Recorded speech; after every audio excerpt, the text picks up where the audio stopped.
letter D, last one. God doesn't forget his warnings. 1 Kings 16:34 says, in Ahab's time, and this is really neat. If you want to turn there to 1 Kings 16:34, this one is a zinger, okay? It says, let me start in verse 29. In the 38th year of Asa, and for any of you that don't know when that is, that's 868 BC. Okay, that was 868 years before Christ. The son of Omri reigned over Israel in Samaria 22 years. Now Ahab, the son of Omri, did evil in the sight of the Lord. Verse 31, it came to pass as though it had been a trivial thing for him to walk in these sins, that verse 32, he set up an altar for Baal, and verse 33, he made a wooden image. Now look at verse 34.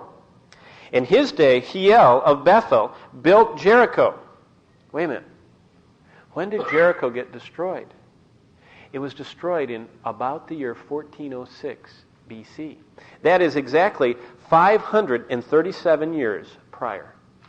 And when it was destroyed, Joshua prophesied that the person that rebuilt it, that they were going to lay the foundation with their firstborn, they were going to lay the city gate. That meant the conclusion of the city. That's hanging the garage door with their youngest. Now look at this.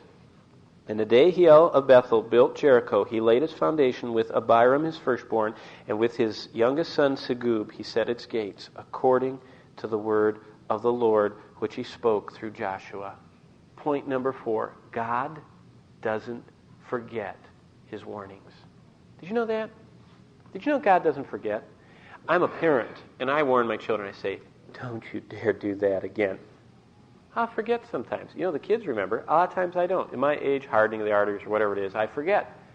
You know what? God never forgets. He's long-suffering. He's patient. He's merciful. He never forgets. God keeps his word. That's all we've been looking at here. God keeps his word. That's why we should search it. That's why we should try and understand it and know it and ask him to illuminate it to us, because he will judge apostasy. Don't turn from him. Don't take the worship of convenience or materialization or lowering his standards or disregarding his commands. Don't worship false gods. That brings his wrath. Don't disobey him. He'll punish it. And don't forget his warnings, because he doesn't. That's the first point.